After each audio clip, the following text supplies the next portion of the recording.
Now today I'm going to show you one single really weird chord that can actually teach us a huge amount about the way harmony works, about how chord progressions flow, and in fact can also teach us one or two things about the way music itself works.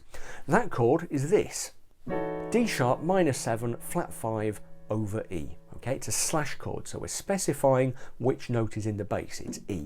Yeah, D sharp minor 7 flat 5 over E. Yeah. Now, if we saw that chord in isolation, we might be tempted to label it E flat minor 7 flat 5, because we tend to think of that note as E flat when we're just thinking of it outside of the context of a key. But because the key we're going to be working in today is A major, okay, and A major is a sharp key, we're going to give the chord its sharp label. So D sharp minor 7 flat 5 over E. Now, where did I find this chord? Is it from jazz? Well, yeah, you could see it cropping up in quite a lot of jazz quite easily. Certainly regular minor 7 flat 5 chords are really common in jazz, or it could crop up in funk or R&B or whatever. Any kind of style, any kind of contemporary style that wanted a really kind of crunchy sound, because that is a lovely crunchy sound. But I actually found it in a piece of classical music. It's from one of my favourite pieces of piano music, Johannes Brahms's Intermezzo in A major, okay, which Brahms wrote in the 1890s towards the end of his life. Really interesting thing about classical music, people think it's kind of dull and staid and boring, and it's anything but, because the harmony that it uses is incredibly adventurous often, especially late 19th century classical music. Really wacky, way out there harmony, far wackier than anything you'll find in most pop music. So that's where the chord is from. Let me just, I'm not going to play the whole piece through, not least because the YouTube copyright algorithm will probably pick me up and think it's someone else playing it. But the basic theme is really simple. It's a really lovely piece. That's how it starts, okay? I'll actually put a link in the description text to a recording of an actual proper professional playing it, okay? So you can listen to the whole thing through. And I'll label the point where our magic chord appears. Anyway, what happens, Brahms starts off with that theme, then he goes into an equally lovely middle section, and when he gets to the end of the middle section, he wants to come up to back to the main theme, he takes us up a bunch of arpeggios.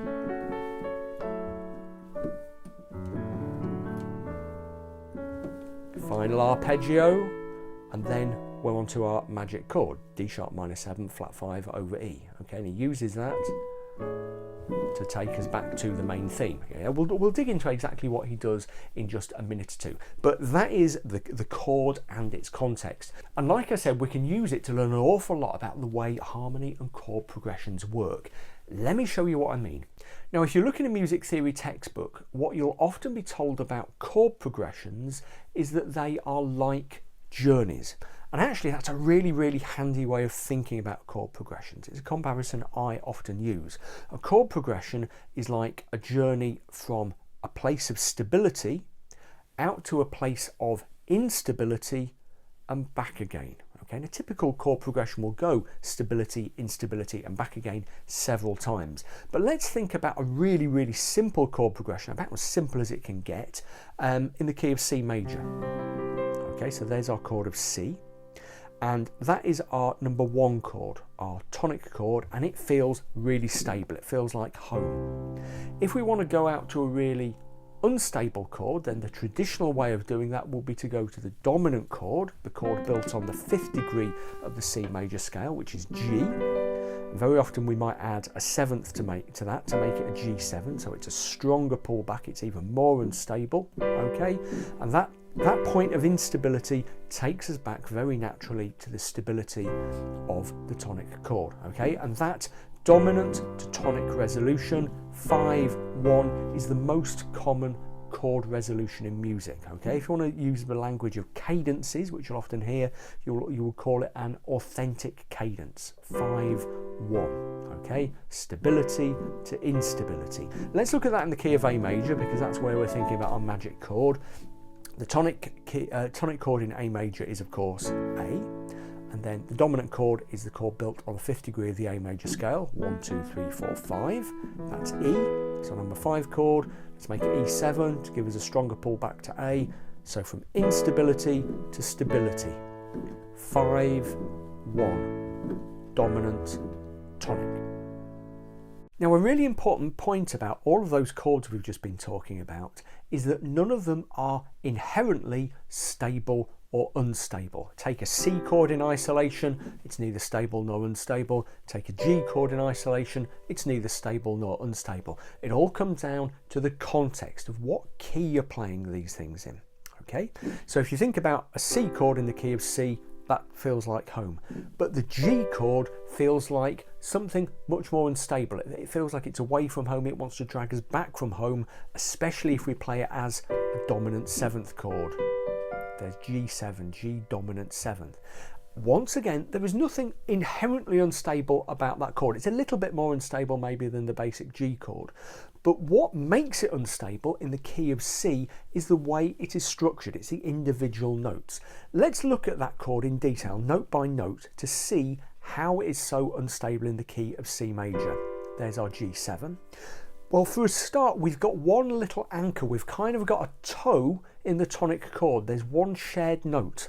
Okay, we're kind of hanging on to the tonic chord by a fingertip of that G, which turns up both in the G chord and in the C chord.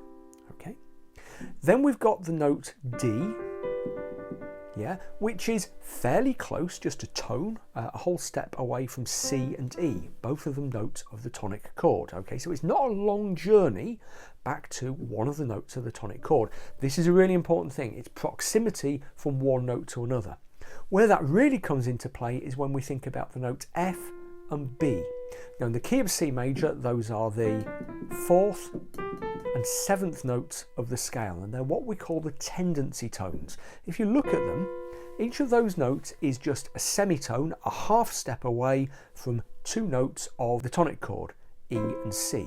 Okay, so a semitone, a half step is the shortest possible distance on a piano keyboard. We call them tendency tones because they tend to resolve outwards to those notes. Okay, and that is the real source of our tension. What is also really driving that tension is the fact that those 2 notes, if you know a little bit of music theory, are a tritone apart. It's the most unstable interval. So especially if you play that chord in that inversion where that tritone is really stressed, okay, you get a very natural resolution back. So what's creating the instability, it isn't anything about the chord itself, but it's about the way the notes of the chord relate to the tonic chord of the key. Let's quickly look at that in A major, which is the key that Brahms is using. There's our chord of E7. Doesn't matter what voicing or inversion we play it in. Let's play it in that one. We've got our shared note, E, which is also in the tonic chord of A. Okay, we've got B at the top of the chord here, which is kind of close to both A and C sharp, both of which are in the tonic chord. But then we've got our tritone notes, our tendency tones, D and G sharp. Okay, each of which is just a semitone, a half step away from notes of the tonic chord. Okay, so E7 to A. Once again, 5/1 resolution, dominant tonic, authentic cadence. Now here's the most important takeaway from this tutorial. You don't have to use a 5 chord to create instability, okay? The 5 chord is the most traditional way of doing it. It's the most straightforward way of doing it, but it's not the only way of doing it, yeah? You can use lots of other chords that exploit those techniques of tendency tones and proximal tones and shared tones to create just as strong a resolution as you would get from a 5 chord, but also get a more exotic sound. So for example, a classic one in jazz is to use what we call a tritone substitution. Instead of using a 5 chord, you use the chord rooted a tritone above the 5th, which is D flat.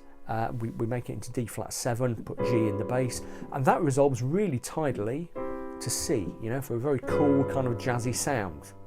Yeah, if you look at why that is, thinking in terms of the principles we just explained, you can see exactly. Okay, we've still got those tendency tones, F and B, wanting to take us out to the E and the C, but we've also got D flat and A flat, which don't appear in the scale of C major, but they are both just a semitone, a half step away from C and G, 2 notes of the tonic chord. Okay, so it's a bit of a wacky chord, but it resolves really neatly back to C.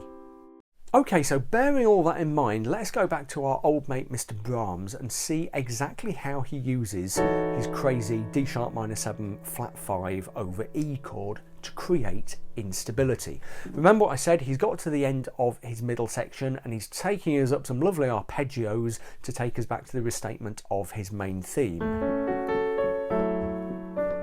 really kind of chilled out and languorous and sweet sounding. There we've got a tonic chord, and suddenly he hits us with, yeah. Now that's our point of maximum instability before he takes us back to the main theme. And from there, if he wanted, he could resolve it quite easily straight back to the tonic chord. Yeah, and that would sound like a pretty good resolution from instability to stability. As it is, what he actually does is take us through another chord first. That chord, which is a little bit like, looks a little bit like a dominant 7th chord, except there's an A in the bass, and then he takes it into the main theme. The main theme, the progression of the main theme actually starts with a D chord. Yeah, and that's perfectly legitimate thing to do, to start with the 4th chord as the first chord in your progression. It's just what he happens to do. But his point of maximum instability is that chord there, his D sharp minor 7 flat 5 over E. Yeah, from that point, it's all downhill back towards the point where ultimately he reaches the tonic chord. Now let's have a look at that chord, because as I said earlier, it's a pretty weird chord, and the reasons it works are pretty weird, because that, from there back to the tonic chord, is a pretty clear resolution. But if you look at it, it actually contains the tonic chord itself. There's the chord of A major, A, C sharp, E. There's our magic chord, and it's got A, C sharp, E. So contained within this really tense, really unstable chord is the tonic chord. What makes it unstable, as you can probably work out, are these two notes. Okay, so we've got F sharp, which is reasonably close to E, but not super close to it. But what's really doing the hard work here is this D sharp. Yeah, it is functioning in effect as a tendency tone to the E there. If you considered it against the A, it's a tritone. It makes a tritone. It wants to go out. It's not in the scale of A major, but it wants to head out to the E there. Okay, but also it's creating a dissonance, a clash against the E in the bass. Okay, and that is another technique for creating instability. It's not just about shared tones, about proximal tones, about all the rest of it. Just creating dissonance like that will create instability. Okay, it's also, the shape there is actually reasonably close to a diminished 7th chord. In fact, minor 7 flat 5 chords are often called half diminished 7ths because they can function a little bit like diminished 7th chords. And Brahms could have dropped a diminished 7th in there. He could have done something like this. Yeah, and it would be a bit more cliched, a bit more kind of obvious kind of horror movie, but it would still have worked. Okay, as it is, he's more subtle than that, and he uses this really lovely chord. Okay, so the important lesson for you there when you're designing your own chord progressions, when you're playing around with other chord progressions, is that you don't just have to use the 5 chord. You don't just have to use 5/7 dominant 7. You can create the instability in lots of different ways, because it's the instability that matters, not the identity of the chord that drags you from one place to the other. There's just one more thing I want to tell you. You might remember at the start of the tutorial I said that this chord can actually tell us a lot about the way music works. Now what I had in mind there is the way that Brahms uses it. Here it is one more time, circled in his score. Let's have a listen to it. That's a pretty crunchy chord, okay? I think that's one thing we'll agree. It's a crunchy chord, it's dissonant, it's got real bite. But look at the direction he writes underneath it. Dolce. That means sweetly. He wants his crazy crunchy chord to be played sweetly. And you can actually do that.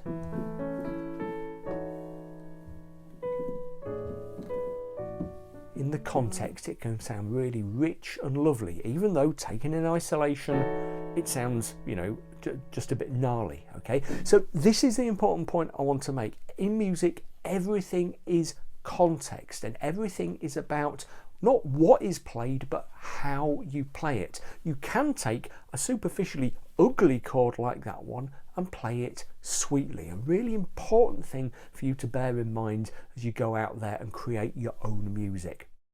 Okay, so there we go. I hope you found that tutorial useful. I hope it will influence your own music making. If you have any comments or questions, please do stick them in the comment thread right underneath the video. If you're not subscribed to my YouTube channel, well, I've got tons more content just like this, so please do hit that big red subscribe button, and also follow me on social media. You'll find Twitter, Instagram, Facebook and TikTok links below, as well as a link to my Patreon crowdfunding page where you can sign up to get lots of exclusive stuff that I reserve for my Patreon supporters. Finally, please do check out the various products I've got on offer, particularly my books and my piano packs. I'll put links to them in the little YouTube cards that pop up in the top right hand corner, and I'll also stick an end screen link here to my book bundle deal, okay, which I think you'll find really interesting and really good value if you're seeking to improve your piano playing. Okay, happy music making. I'll see you again soon.